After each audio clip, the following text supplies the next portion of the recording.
Some Democracy Hub protesters granted bail on Tuesday have expressed frustration over delays in completing the bail process, preventing them from going home. One protester, Felicity Nelson, reported that although her bail was granted at 11 a.m., she remained in police custody due to systematic delays. Other protesters have also voiced concerns about the inhumane treatment they experienced while in custody. The police people, just because of mere protesters, the Calamse people are there, they are not going to arrest them. They keep us for 2 weeks. Ghana, but very soon, this guy is not taking. The men in uniform will rise. The men in uniform will rise. God punish honor. God punish honor. God punish honor. Kenyan.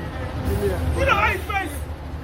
You know how many innocent citizens that are in jail in Sawam, and you have criminals in that Julabi house. God punish honor. And we're joined live via phone by the private legal practitioner Martin People, who has closely been following this case in court. Laura, thank you so much for your time. Good afternoon. Yes, afternoon.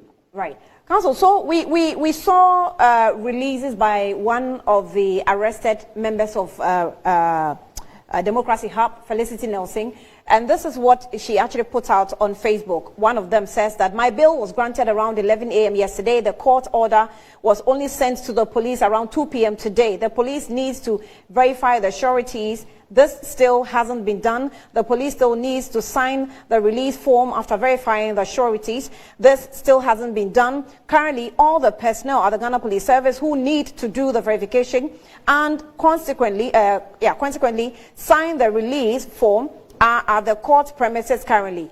The person who signs the bail bond closed at 4 p.m. today. Please, Counsel, with your expertise, what's going on? Yeah, so not that I support what's going on, but usually and unfortunately, that is how it is. The process is snail pace. Because you see, when the judge grants the bail, this is what happens. He writes in longhand. When you go to court, there's a big book that the judge writes in longhand. So when he closes, then the secretaries will type out. You see it? So the secretaries will type out, then they now have to do editing, etc. So usually, unless you are lucky that the judge is not busy that day, the secretary or call them the typists are not so busy. Most of the time, you don't get that written out bail order the same day. So some registrars are able to ask for the judge's original book. They look at it and then start the process. But it's not uniform. So you see that what these heroes are suffering is a good test case for us to now streamline the system.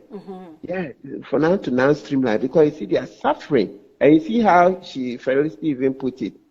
When it's 4, then that's it. They've closed. So the process was, so from 4 p.m. till let's say till the next day, nobody will work on it. So you see how come the 24-hour economy will help us. When the registrar closes at 4, then somebody should be there to continue. So that even if by 7 p.m. they can get the judge, however they will send it, there will be a way to be done so that the judge signs, or maybe but reforms can be done. 24-hour economy will certainly help us, because look, we are really suffering. Oh, that's the way the system is. Very, very frustrating. Very frustrating. And the reason it's like that is that, look, if we speak bluntly, what we say is that it's because we have not fully embraced the principle that personal liberties are priceless. We have not fully embraced it. Who commits more crimes than our politicians, from the president to the ministers? Yet, because the system is weak and doesn't catch them, and it catches only the weak people, the small people, we see that there are no reforms. But when the system begins to catch people, bigger people in society, then that's when we should have reform. But we cannot wait. Unfortunately, we cannot wait. So now that Felicity, Oliver, and Co are going through this, it's good you were doing this interview on this matter. That has always been it. 4 p.m., they are closing. Sometimes the only time you get an extension is that if you are lucky that the person has been brought. Let's say after they finish typing the court order and they are signing, they are in the process of signing, and it's 4, that one, most registrars will oblige you and continue even up to 5 so that the person can go home. But so what I'm saying is that if it's the last bit of the process for the person to go home, that one sometimes the registrar can wait. But if it's at the beginning, as I said, getting out the court order from the court. You see, the registrar's office is not in the courtroom. The registrar is an administrator of the court. So his office is different. So when the judge finishes, as I said, the typist has to take the book, type it out. So if the judge is gone for a meeting, it has to wait. If you are not fortunate, the judge falls sick, it has to wait.